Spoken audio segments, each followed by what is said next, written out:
We are paid, that's all. We are God.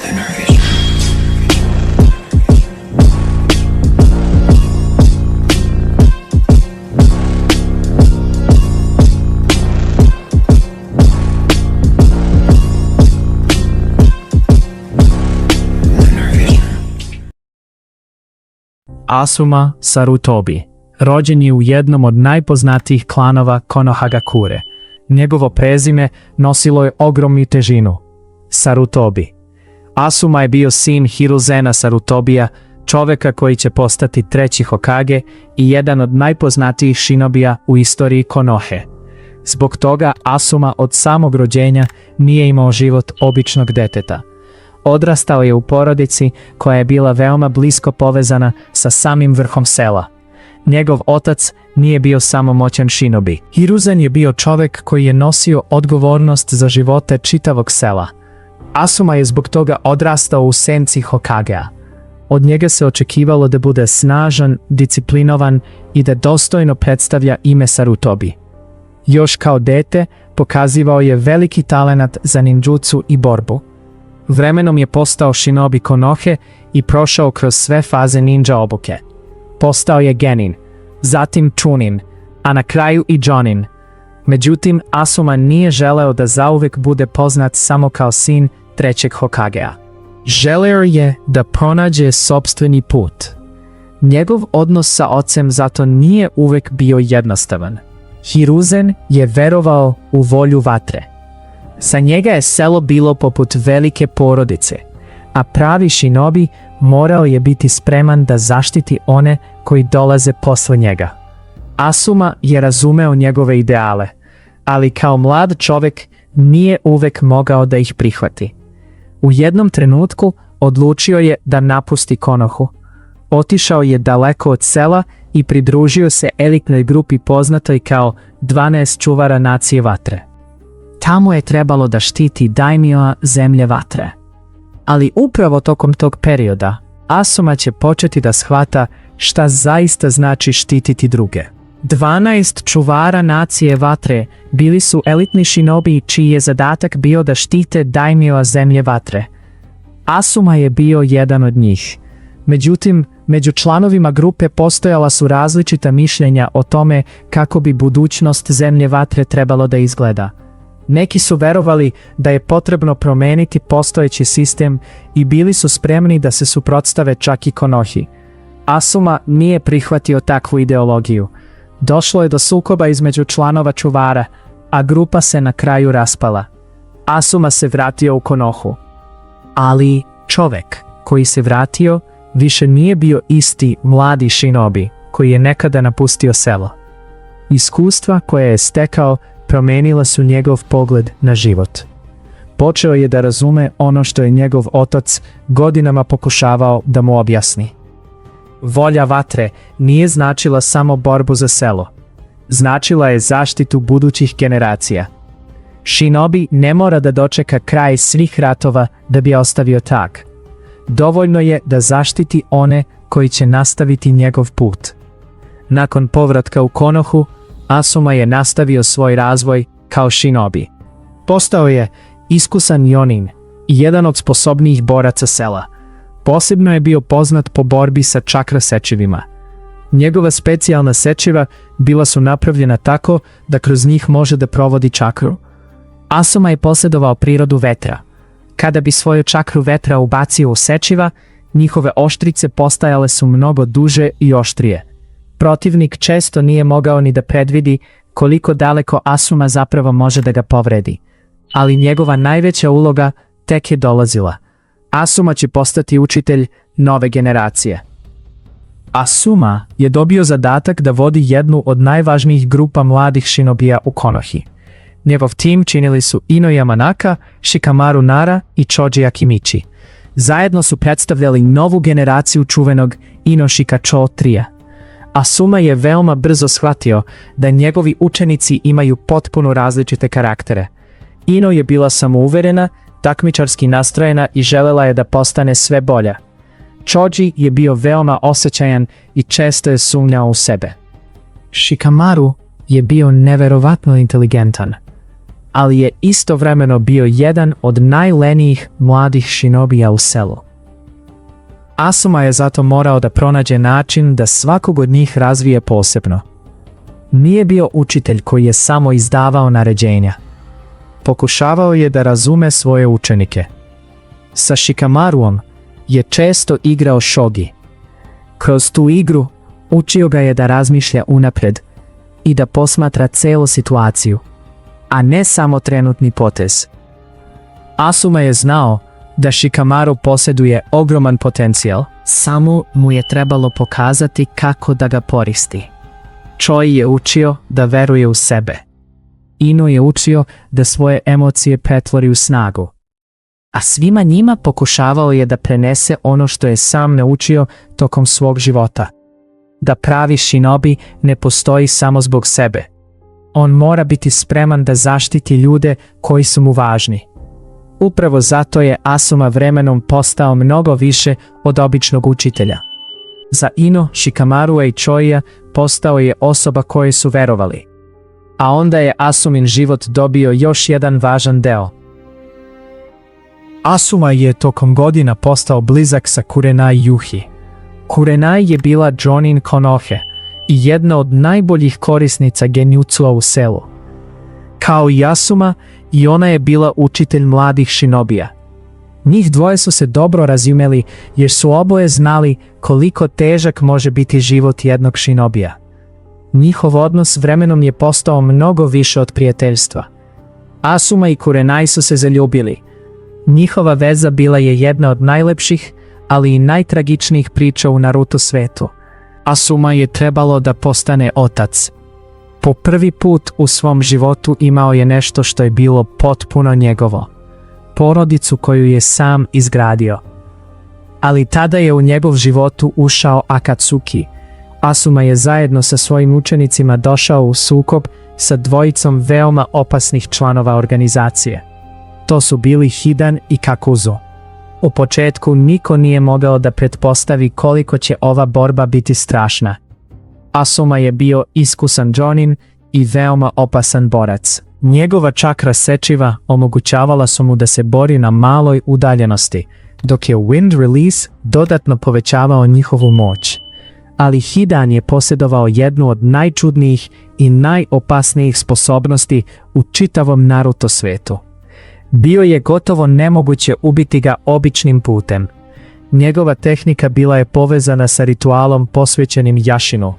Ako bi Hidan došao do krvi svog protivnika, mogao je da uspostavi vezu sa njim. A upravo ta sposobnost postaće presudna za Asuminu sudbinu. Borba između Asume, njegovih saveznika, Hidana i Kakuzua postajala je sve brutalnija. Asuma je pokušavao da pronađe način da savlada Hidana, ali nije znao pravu prirodu njegove sposobnosti. Kada je Hidan uspeo da dođe do Asumine krvi, započeo je svoj ritual. Njegovo telo postalo je povezano sa Asuminim. Svaka rana koju bi Hidan naneo sebi, nanosila se i Asumi. Asuma je pokušao da nastavi borbu, ali situacija je postajala sve gora. Njegovi učenici pokušavali su da ga zaštite. Ino, Choji i Shikamaru nisu želeli da izgube svog učitelja. Ali Asuma je već znao istinu, bio je teško povređen i znao je da neće preživjeti. U posljednjim trenucima nije razmišljao o osveti, nije razmišljao o tome kako da pobedi. Razmišljao je o svojim učenicima. Pokušao je da im ostavi posljednju lekciju. Shikamaru je posebno teško podneo situaciju. Asuma je znao da će Shikamaru jednog dana morati da preuzme odgovornost i postane čovjek koji će štititi druge. A onda je Asuma pogledao prema svojim učenicima i ostavio im ono najvažnije što je imao. Svoju veru u njih. Ali postojala je još jedna osoba o kojoj je razmišljao. Kurenai. I njegovo nerođeno dete. Asuma nije znao kako će izgledati budućnost. Nije znao da li će njegova ćerka ikada upoznati svog oca. Ali znao je da će ona biti deo sveta koji je pokušavao da zaštiti. Njegova posljednja misao bila je budućnost. A upravo će se njegova ćerka zvati Mirai. Asuma Sarutobi je umro od posljedica borbe sa Hidanom. Njegova smrt bila je jedan od najemotivnijih trenutaka Naruto Shippudena. Ino, Choji i Shikamaru izgubili su svog učitelja. Ali ono što je Asuma ostavio iza sebe nije nestalo njegovom smrću. Shikamaru je bio posebno pogođen. Do tada je često pokušavao da izbjegne odgovornost. Ali sada više nije mogao. Čovjek koji ga je učio da razmišlja unaprijed bio je mrtav. Shikamaru je odlučio da osveti Asumu. Ali nije postupio nepromišljeno. Nije krenuo samo sa besom. Koristio je upravo ono što ga je Asuma naučio. Planiranje, strpljenje, predviđanje. Shikamaru je osmislio plan kojim je razdvojio Hidana od Kakuzua. Zatim je iskoristio svoju tehniku manipulacije senkom. Hidan je na kraju uhvaćen u zamku. Shikamaru ga je odveo daleko od ostalih i uništio njegovu sposobnost da nastavi borbu. Hidan je na kraju zakopan živ. Asumina osveta bila je ostvarena. Ali mnogo važnije od toga bilo je ono što je Asuma ostavio u svojim učenicima. Njegova smrt ih je naterala da odrastu. Choji je postao sigurniji u sebe. Ino je nastavila da razvija svoje sposobnosti. A Shikamaru je postao jedan od najvećih stratega Konohe.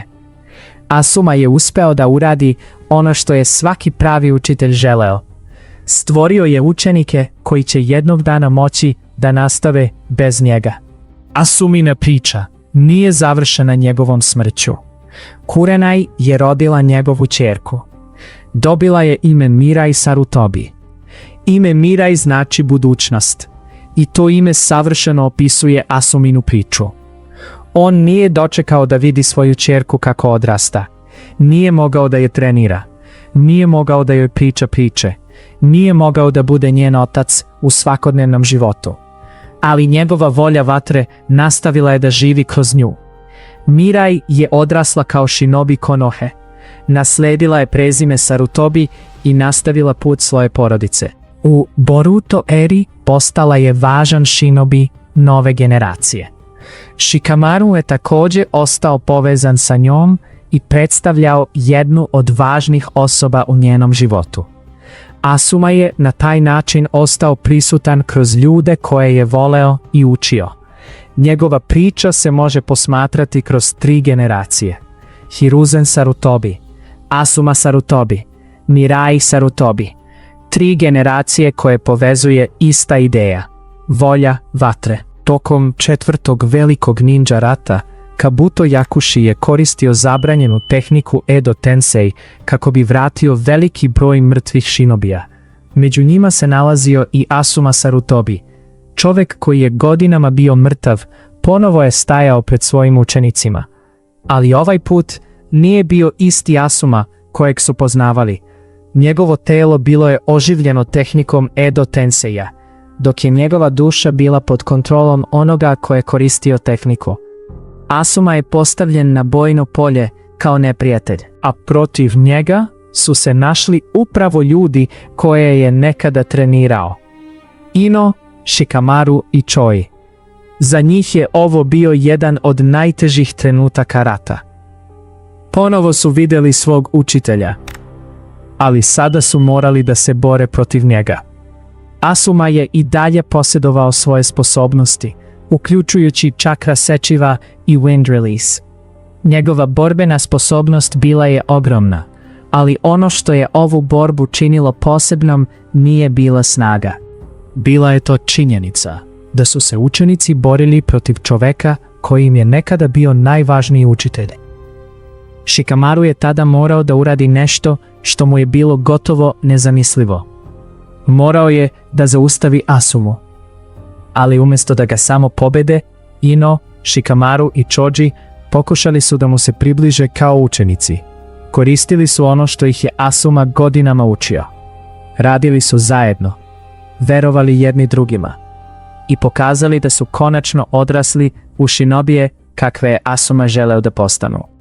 Na kraju su uspjeli da savladaju svog učitelja i prekinu kontrolu nad njim. Asuma je ponovo mogao da razgovara sa njima. I tada je usledio njihov posljednji oproštaj. Asuma je video koliko su njegovi učenici napredovali. Video je da više nisu ona deca koju je nekada vodio kroz misije. Postali su pravi shinobi. Shikamaru je postao strateg. Choi je pronašao samopouzdanje. Ino je postala snažna i sposobna kunoichi. Asuma je mogao da bude ponosan. Još jednom im je pokazao da je najvažnija stvar koju mogu da urade upravo ono što je on pokušavao da im prenese tokom čitavog života. Da zaštite sljedeću generaciju. Nakon što je oproštaj završen, Asumina duša je oslobođena Edo Tenseja. Još jednom je otišao.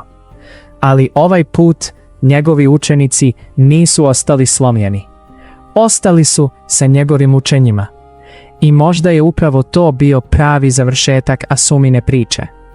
Prvi put, kada je umro, njegovi učenici nisu bili spremni da ga izgube. Drugi put, tokom 4. velikog ninja rata, Asuma je mogao da vidi da su postali ljudi kakve je želeo da budu. Njegova misija kao učitelja bila je završena. I zato je njegovo drugo s Bogom bilo mnogo mirnije od prvog.